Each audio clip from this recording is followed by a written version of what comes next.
Hello friends, आपका स्वागत है यूट्यूब चैनल अभिषेक समन 25 में। आज हम लोग देखने जा रहे हैं वास्तविक संख्या का इंट्रोडक्शन क्लास पार्ट 3 है। यहाँ जो हम लोग देखेंगे पार्ट 3 में, इसके पहले हम लोग 2 क्लास में देख चुके हैं।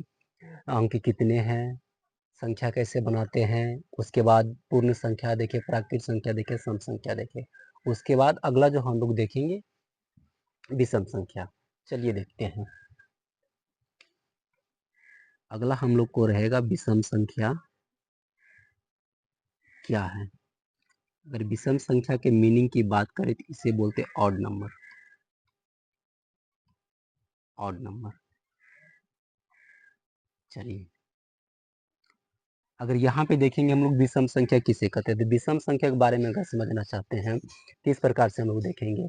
वैसी संख्याएं जो 2 से पूरा पूरा विभाजित नहीं होती, यानी कि अगर 2 से भाग देने पर पूरा पूरा नहीं कटता है, शेष बच जाता है, तो उसे हम लोग विषम संख्या बोलते हैं। इस प्रकार से देख सकते हैं। अगर हम कोई संख्या लिए 5, इसको 2 से भाग दे रहे हैं, 2 दूना 4, ये मेरा शेष बच गया 1, यानी कि 2 से पूरा विभाजित नहीं हुआ। तो ये जो मेरा संख्या हो गया, ये विषम संख्या है।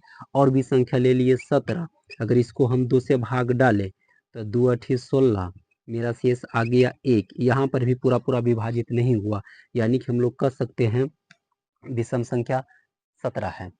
यहाँ से डिफिनेशन हम लोग का यही हो जाएगा कि वैसी संख्या जो 2 से पूरा विभाजित नहीं होता है, तो उसे हम लोग विषम संख्या बोलते हैं। इसका डिफिनेशन हम लोग लिखेंगे, जो संख्याएं 2 से पूरा विभाजित नहीं होती है, तो उसे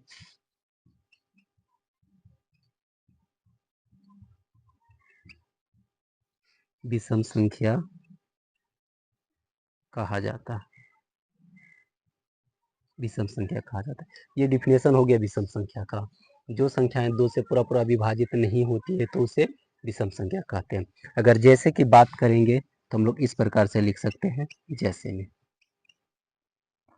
जैसे हो जाएगा 1, 3, 5, 7, 9, 11 इत्यादि कर देते हैं। ये सब जो संख्याएं होती है, ये सब विषम संख्या, क्योंकि इसमें अगर हम 2 से भाग देते हैं तो शेष बच जाता है, तो ये तो विषम संख्या होती है। यानी कि विषम संख्या में शेष नहीं, शेष इसमें शेष एक बच जाता है, जिसमें शेष बचता है वो मेरा विषम संख्या होती है। तो ये हो गया मेरा विषम संख्या। आगे हम लोग देखते हैं इसमें इसका जो व्यापक रूप होता है, इसका व्यापक रूप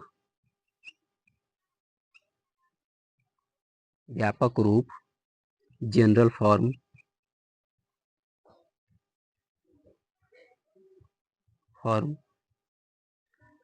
2n-1 होता है। विषम संख्या का व्यापक रूप जो होता है 2n-1, जहां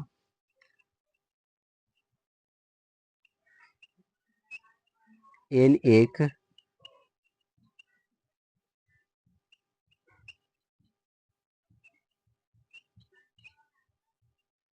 प्राकृत संख्या होती है।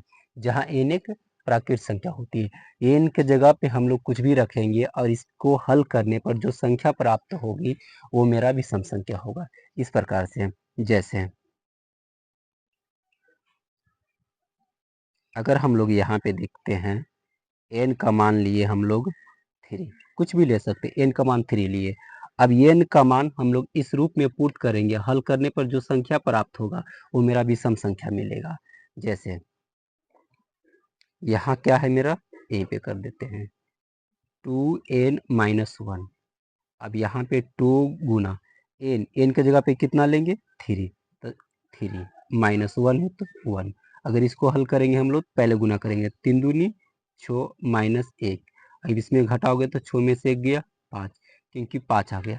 तो ये जो 5 हम लोग को मिला है, ये मेरा विषम संख्या है। क्योंकि अगर 5 को हम लोग 2 से भाग डालेंगे तो ये 2 से पूरा पूरा विभाजित नहीं होता है। 2 दूना 4, शेष मेरा 1 बच जाता है। इसलिए ये जो संख्या होती है विषम संख्या होती है। तो उम्मीद करते ये चीजें समझ में आई होगी। इससे रिलेटेड एक पॉइंट और होता है, वो उसे हम लोग देखते हैं। अगला जो पॉइंट होता है इसका सूत्र होता है प्रथम n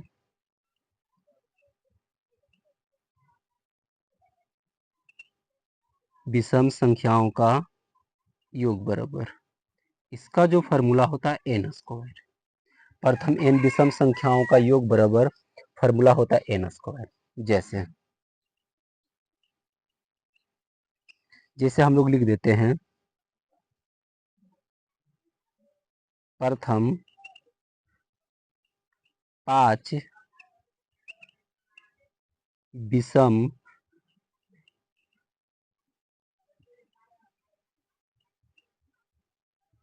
संख्याओं का योग बतावे। ये प्रश्न है कि प्रथम n विषम संख्याओं का योग, ये सूत्र हो गया। प्रथम 5 विषम संख्याओं का योग बतावे। तो यहाँ से हम लोग क्या करते हैं, देखते हैं, या ये लैंग्वेज में हो गया। अगर इसको डिजिट में पूछेंगे तो इस प्रकार से पूछेंगे, प्रथम 5 विषम। ध्यान में रखना है कि प्रथम 5 यानी कि शुरू से स्टार्ट करना है। प्रथम विषम संख्या 1 हो गया, उसके बाद कितना हो जाता है 3, 3 के बाद 5, 5 के बाद 7, 7 के बाद 9। तो ये हो गया प्रथम 5 विषम संख्याओं का योग। तो हम लोग डायरेक्ट निकाल सकते हैं यहाँ से योग बराबर, योग मेरा क्या हो जाएगा, फॉर्मूला होता है एन स्क्वायर होता है। अब देखेंगे एन का मान क्या करेंगे, टर्म को गिनते हुए लेंगे। तो यहाँ पे कितना टर्म है, 1 2 3 4 5। तो 5 है तो 5, एन की जगह पे स्क्वायर है तो स्क्वायर। अगर 5 पे पावर 2 है, यानी कि 5 को हम लोग 2 बार गुना कर सकते हैं। 5 गुने 5 तो 5 पचे 25। ये मेरा योग निकल के आ गया। ऐसे भी ऐड करेंगे, 1 3 4 5 9 9 7 16 16 9 25, ये आ रहा है। तो ये हो गया विषम संख्या। इसके बाद हम लोग आगे देखते हैं, विषम संख्या के बाद एक और संख्या होती है, उसे हम लोग बोलते हैं पूर्णांक संख्या।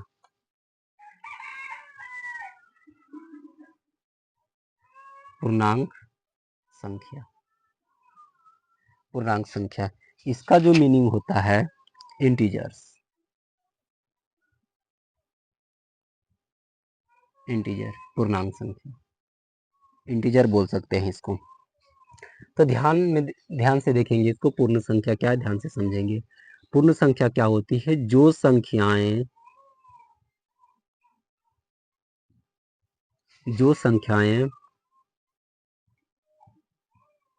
धनात्मक बोले तो प्लस होता है, और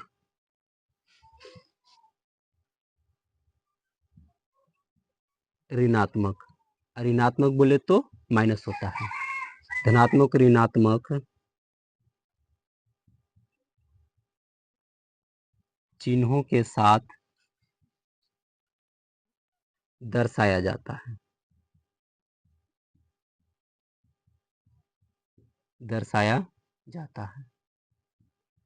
तो उसे पूर्णांक कहा जाता है। पूर्णांक या तो पूर्णांक संख्या, तो उसे पूर्णांक कहा जाता